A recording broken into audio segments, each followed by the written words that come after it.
across first, and I came up behind him. When I looked out into the stream, it's only 12 foot wide.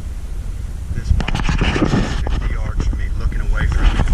And I motioned to Brian that he's 50 yards away.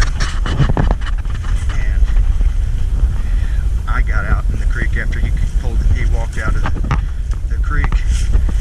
And the water was, like I said, was almost over my chest waders. And I was getting pushed backwards in the stream where I thought I was going to go down. And Brian said he's bigger than the other bear. So here he is. He is a true Arctic monster bear.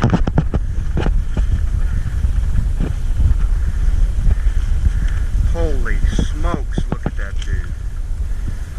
Look at those teeth. Holy cow.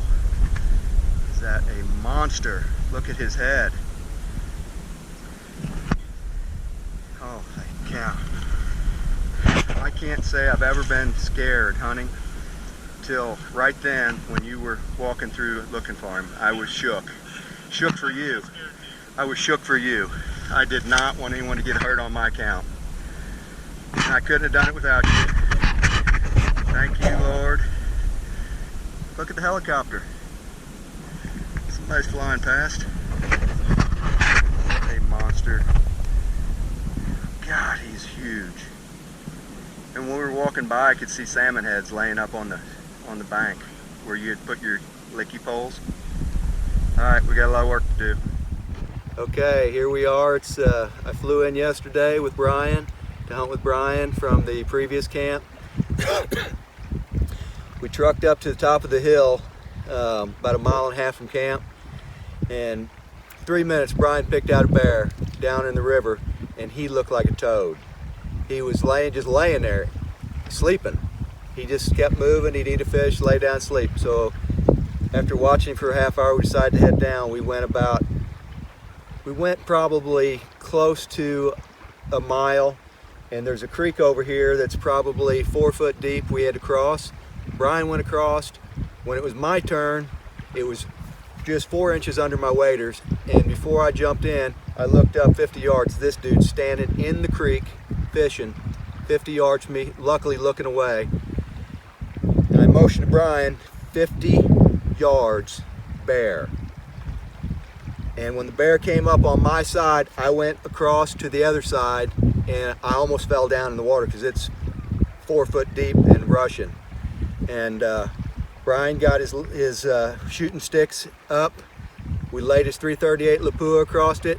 In 10 seconds, that bird turned back sideways and looked. I punched him right through the lungs, and he went 50 yards. We crossed back over. We went out 50 yards farther, crossed over thinking that give us a little latitude if he's alive still. He was laying right here. We walked within 5 yards of him and then walked back towards where I shot him.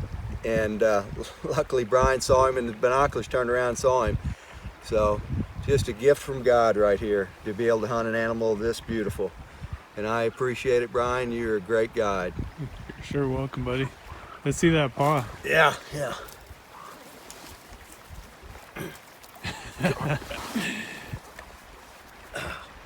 Oh man! One swipe, he can just remove your brain with that. Yeah. And Brian said he's going to square about 8.5 feet, and he's probably about an 800-pound Arctic Grizzly. Yeah. Which he may surprise us and go 9 feet too. Yeah. Yeah. I'm happy with whatever he is. He's such a brute. Look at the teeth on this dude. I mean, he could hurt you bad. Luckily, he didn't hurt anybody. None of us, at least. Awesome. So we got a lot of work ahead of us now.